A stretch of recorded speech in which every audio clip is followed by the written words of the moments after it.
A psalm of David when he fled from Absalom his son. Lord, how are they increased that trouble me? Many are they that rise up against me. Many there be which say of my soul, there is no help for him in God. Selah. But thou, O Lord, art a shield for me, my glory, and the lifter of mine head, the lifter up of mine head.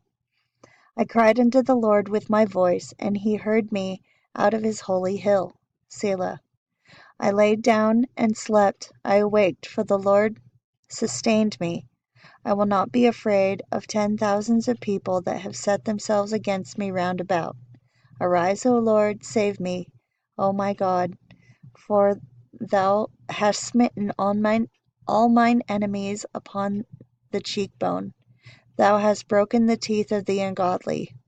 Salvation belongeth unto the Lord. Thy blessing is upon thy people. Selah.